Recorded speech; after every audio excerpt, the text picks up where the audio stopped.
Vamos à quarta palavra de Jesus na cruz, antes de morrer. Meu Deus, por que me desamparaste? Interessante é que os evangelhos de Mateus e Marcos, das 7 palavras da cruz, só eles relatam. E ambos os evangelhos relataram que foi na nona hora, depois de 3 horas de escuridão, que ele bradou esta quarta palavra: Deus meu, por que me desamparaste? A nona hora eram 3 horas da tarde na Judéia. Aqui, Jesus de Nazaré cumpre a profecia messiânica do Senhor como servo sofredor. Logo após essa quarta palavra, o Evangelho de Marcos relatou com um senso horrível de que estava acabado, dizendo: E Jesus bradou e deu o último suspiro. Aqui ficamos impressionados com o tom angustiado dessa expressão, em contraste com as 3 primeiras palavras de Jesus. Ele aqui se sente separado do Pai.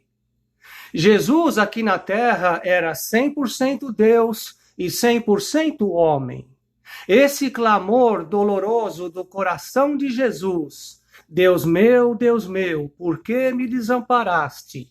Foi do Jesus humano, que naquele momento se sentiu totalmente abandonado por seu Pai. E sem mencionar as pessoas que o abandonaram na sua trajetória até a cruz, incluindo os seus discípulos que o deixaram e fugiram. Para enfatizar ainda mais a sua solidão, o Evangelho de Marcos faz com que seus entes queridos observem de longe. Jesus agora está completamente sozinho. E ele terá que enfrentar a morte sozinho. Mas espere um pouco. Não é exatamente isso que acontece com todos nós quando morremos? Nós também temos que enfrentar a morte sozinhos. Veja, Jesus se identificou completamente com a experiência humana. Ele só não pecou.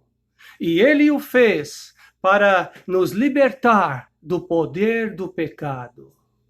A quarta palavra de Jesus na cruz foi profetizada no Salmo 22, e, portanto, o clamor de Jesus na cruz lembra o clamor de Israel e de todas as pessoas inocentes que sofrem neste mundo. O Salmo 22 de Davi é uma profecia impressionante da crucificação do Messias, do Cristo, numa época em que nem se sabia que a crucificação existia. Está lá no Salmo 22. Diz também, eles furaram minhas mãos e meus pés, numeraram todos os meus ossos. Eles dividem minhas vestes entre eles, e sobre minha vestimenta lançam sortes. Não pode haver e não pode haver um momento mais terrível na história do homem como este momento. Jesus que veio para nos salvar é agora crucificado e ele percebe o horror do que está acontecendo e do que ele agora está perdendo. Ele está prestes a ser engolfado no mar revoltado do pecado. É um momento em que o mal triunfa, como nas próprias palavras de Jesus.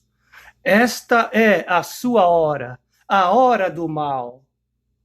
Mas é só por um momento. O fardo de todos os pecados da humanidade, por um momento, cai sobre a humanidade do nosso Salvador. Mas é por causa da sua morte que nós somos redimidos. Lá em 1 Timóteo, no capítulo 2, do verso 5 ao 6, diz assim: pois há um só Deus e um só mediador entre Deus e os homens, o homem Cristo Jesus, o qual se entregou a si mesmo como resgate por todos. Esse foi o testemunho dado em seu próprio tempo. E em 1 Pedro, capítulo 2, o verso 24, Pedro diz assim: ele mesmo, Jesus, levou nossos pecados em seu corpo na cruz, para que, livres do pecado, possamos viver para a justiça. Por suas pisaduras fostes sarados.